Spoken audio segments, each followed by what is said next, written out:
Members are back in and settled. Dennis, do you want to move on to item 8? Thank you, Chair. And again, moving to agenda item 8, Solar Farm Companies Update.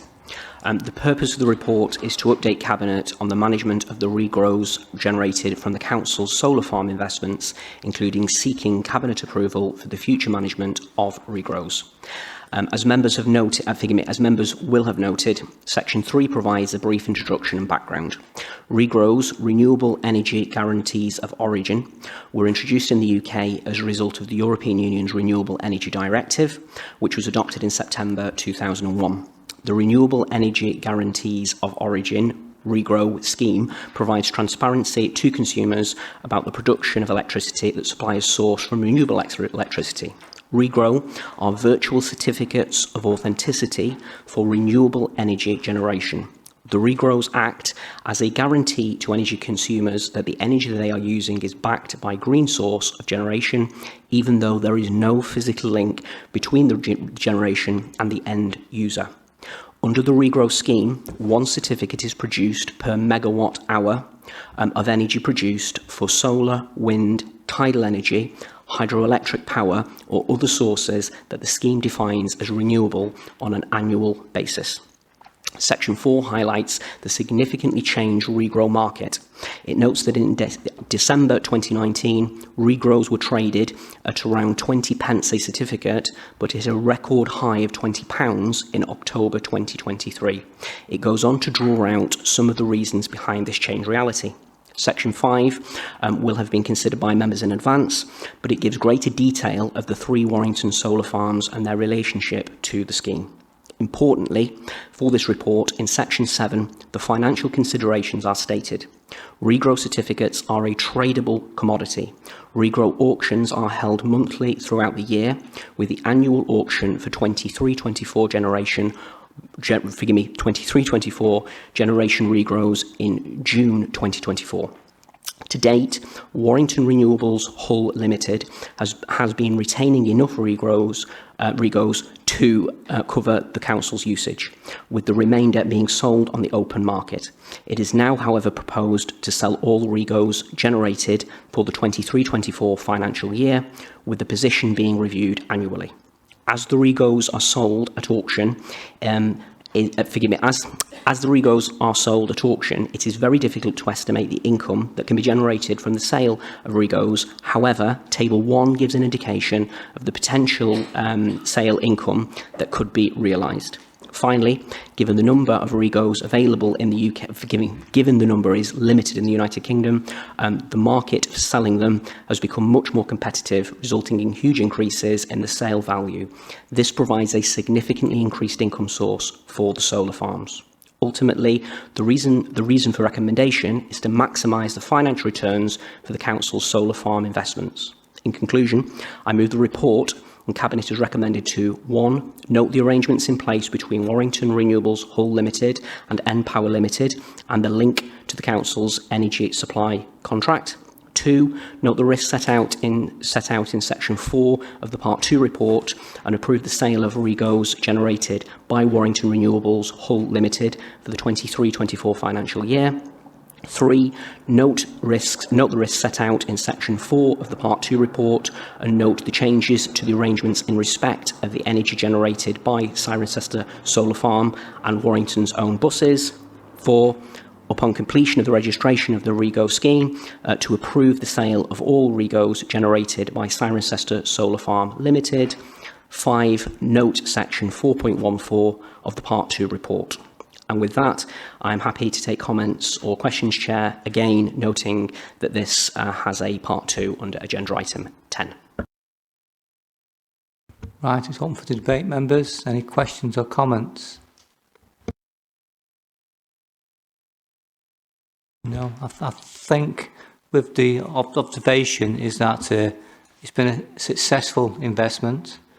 We've got income coming in from the investments, and the value of that purchase has actually increased. So something we've bought which is now worth more than we paid for it, and we've had an income coming in over the past few years. I'm just saying, is that the case? It would seem reasonable to myself, Chair. I'm taking you're going to move the report. And thank you, Chair. I am happy to move the report with recommendations as listed. Do we have a seconder? Seconded by the Deputy Leader. And then it's been moved and seconded.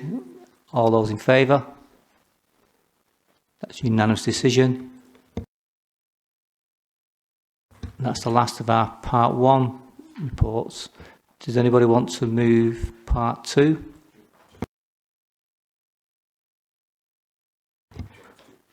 Yeah.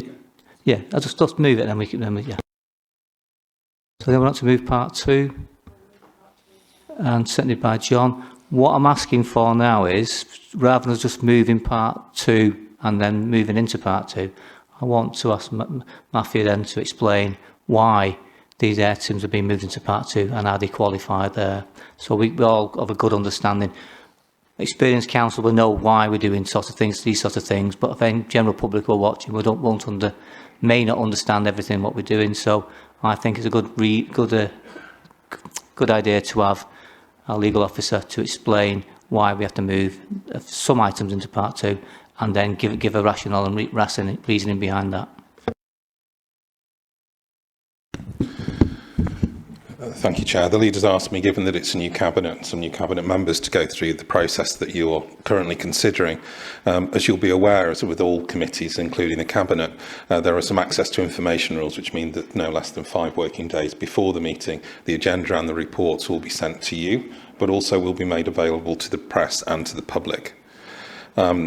When those reports are being produced, and sometimes in consultation with the councillors as well, officers will review the contents of the report and see if it's likely that there may at any point, with regard to the contents, require a decision to exclude the public and the press for the consideration of some part of that information.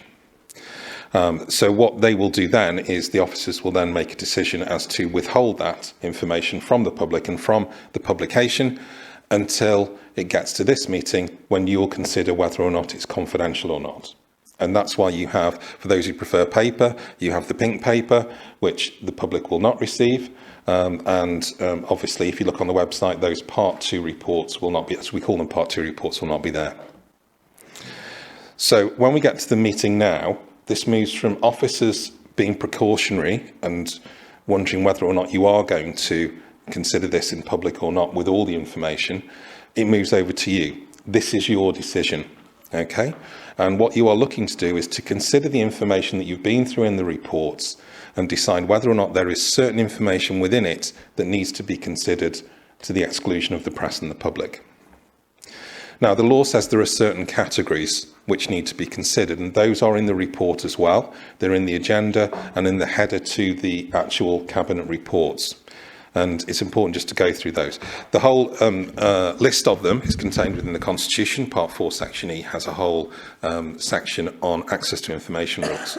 And what you'll see from the agenda this time is with regard to the 2 reports, and of course my computer's just locked itself, with regard to the 2 reports you've just been considering in terms of solar farm, in terms of the sale of some land through Y Regen, some of that information is covered in Category 3 and Category 5. Now, Category 3 means that when officers have assessed it, they've seen there's information relating to the financial or business affairs of an individual, and that can include the council in that as well. Category 5 is that they've seen the reports contain information in respect of which a claim to legal professional privilege could be maintained in legal proceedings. So having identified what those 2 categories are, it's then put for you to make a consideration as to whether or not you want to keep those things confidential. The way in which you do that, if you decide that it's appropriate to do that, you would formally move, second and vote on moving, as we call it, into Part 2, and therefore for the press and the public to be excluded. Then you will make the remainder of your decision, having considered some of the Part 1 information as well, and obviously you'll move on from there once the decision is made. There's a couple of points I want to mention at the end as well. Just because it's in part 2, it still means it's capable of calling. And just because you decide, if you decide today it's going to be taken into part 2 and the press and public excluded, it doesn't mean it's confidential forever. And if at some point in the future you decide the information is no longer commercially sensitive, or there's no longer needs to have legal privilege attached to it, then you can decide that it can be released to the public at that time in the future. So now the consideration is up to you as to what you want to do. And if there are any questions, happy to take them, or any further queries outside of the meeting. Thank you, Chair. Right, thank you, members. I think the recommendation on the paper is obviously it's exempt, and it's a part 2 item because it's of categories 3 and 5 of the Local Government Act 1972, Schedule 12A. So that's the thought. Now there's some sensitive commercial information in the paper.